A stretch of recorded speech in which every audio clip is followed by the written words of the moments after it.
علی ایک کیمرہ مین تھا اور ایک پروگرام میں کام کیا کرتا تھا۔ ایک دن علی کے باس نے یہ فیصلہ لیا کہ وہ ایک پروگرام بنائیں گے جس میں وہ جن بھوت اور بھوت بنگلہ یا پھر ایسی کسی چیز کے بارے میں دکھائیں گے۔ علی تو جن بھوت کے نام سے ہی کامتا تھا، پر مجبوری تھی، اب علی کا تو کام ہی یہی تھا۔ تو ایک دن وہ ایک بھوت بنگلے پر گئے اپنی ٹیم کے ساتھ۔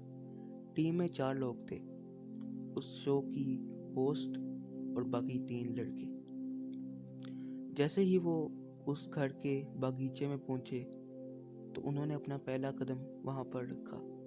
پہلا قدم رکھتے ہی کتے بھونکنا شروع ہو گئے، دوسرا قدم رکھتے ہی آسمان میں بجلی چمکنا شروع ہو گئی، اور تیسرا قدم رکھتے ہی وہاں پر ایک عجیب سی آندھی اور طوفان آنا شروع ہو گیا۔ علی تو یہ دیکھ کر بہت ڈر گیا، پر اس کی باقی ٹیم نے اس کو حوصلہ دیا۔ پھر وہ تھوڑا آگے گئے تو اس گھر کا دروازہ آ گیا۔ اس گھر کے دروازے پر ایک عجیب سا دھاگا بندھا ہوا تھا، اور اس گھر کا لوک بھی، اس گھر کا تالا بھی عجیب سا تھا۔ اس شو کی اینکر کے پاس چابی تھی اس گھر کے تالے کی۔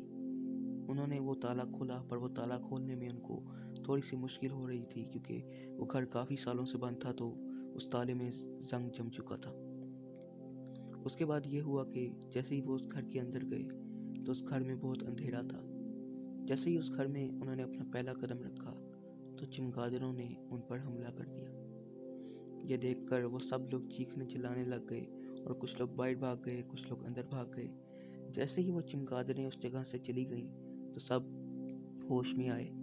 اس کے بعد یہ ہوا کہ انہوں نے اس گھر کی لائٹس آن کی، روشنی جگائی۔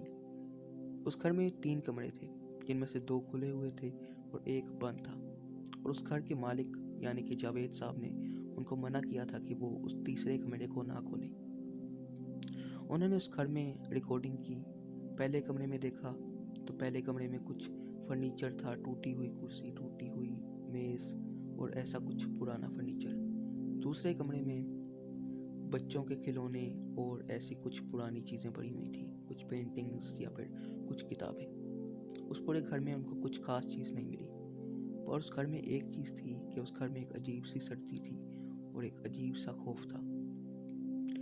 اس تیسرے کمرے پر تالا لگا ہوا تھا، پر اس شو کے ایک ٹیم ممبر نے، جس کا نام سفیان تھا، اس نے اینٹ سے وہ تالا توڑا۔ جیسے ہی وہ تالا ٹوٹا تو پورے گھر کی لائٹس بند ہو گئی، پورے گھر میں ایک عورت کے چیخنے کی آواز آنے لگی۔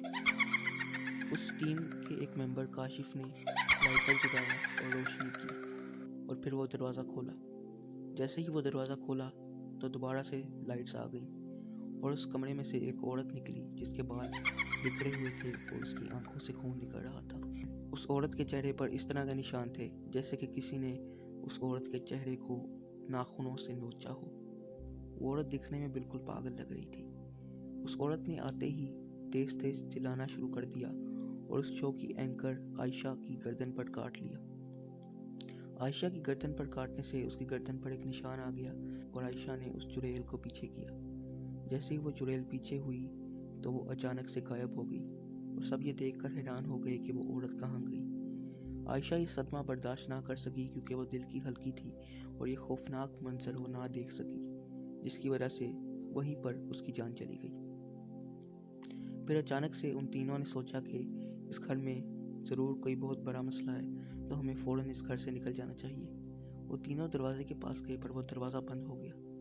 پھر اچانک سے اس پورے گھر میں چیخنے چلانے کی آوازیں آنے لگیں۔ پھر انہوں نے پیچھے مڑ کر دیکھا تو ان کے سامنے ایک عورت، ایک مرد اور ایک چھوٹا بچہ تھا۔ وہ عورت بالکل ایک چڑیل تھی، وہ مرد بالکل ایک جن تھا، اور وہ بچہ بھی کسی جن سے کم نہیں لگ رہا تھا۔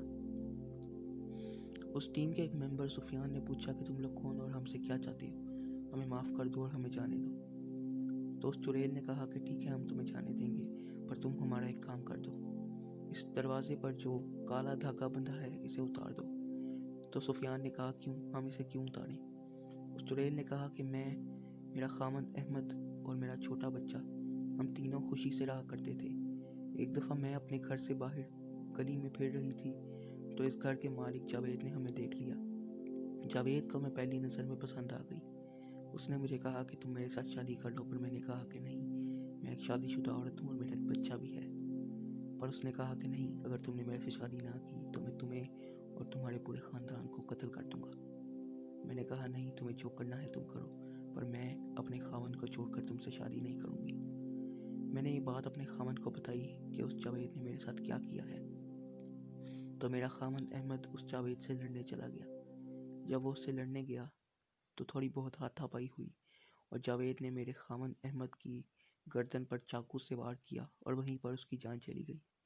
اس کے بعد وہ میرے گھر آیا اور آ کر مجھے کہنے لگا کہ اگر تم نے مجھ سے شادی نہ کی تو میں تمہیں بھی مار دوں گا۔ میں نے کہا کہ نہیں، چاہے تم مجھے 100 بار بھی مار دو، پر میں تم سے شادی نہیں کروں گی۔ اس نے یہ بات سنی اور اس کو یہ بات سن کر غصہ آ گیا۔ اس نے چاقو میرے پیٹ پر مارا اور پھر میری گردن پر مارا۔ اس کے بعد اس نے میرے چھوٹے بچے کو بھی گولی مار کر مار دیا۔ پھر اس نے مجھے، میرے بچے اور میرے خاوند کی لاش کو اس کمرے میں دفنا دیا جس کمرے کو ابھی تم لوگوں نے کھولا ہے۔ یہ جو کالا دھاگا ہے، اگر تم اسے ہٹا دو گے تو میں اپنے بچے اور اپنے خاوند کی موت کا بدلہ اس سے لے لوں گی۔ اس کالے دھاگے پر انہوں نے کچھ قرآنی آیات پڑھ کر پھونکی ہیں جس کی وجہ سے میں باہر نہیں جا سکتی۔ تو سفیان نے اس کی بات مان لی اور اس کالے دھاگے کو ہٹا دیا۔ وہ چڑیل فوراً سے جاوید کے گھر چلی گئی اور وہاں جا کر اس نے جاوید کو قتل کر دیا۔ جاوید کو اس نے اسی چاقو سے مار ڈالا جس سے جاوید نے انہیں مارا تھا۔ اس کے بعد اس عورت نے، اس چڑیل نے جاوید کی لاش کے 3 ٹکڑے کر کر گلی کے کتوں میں ڈال دیے اور کتوں نے جاوید کی لاش کو نوچ نوچ کر کھا لیا۔ اسی طرح چڑیل نے اپنا بدلہ لے لیا اور یہ پروگرام جو کہ سفیان، کاشف اور علی نے شوٹ کیا تھا، وہ جب ٹی وی پر چلا تو اس پروگرام نے سارے ریکارڈ توڑ دیے اور ایک ہی دن میں پورے ملک میں مشہور ہو گئے۔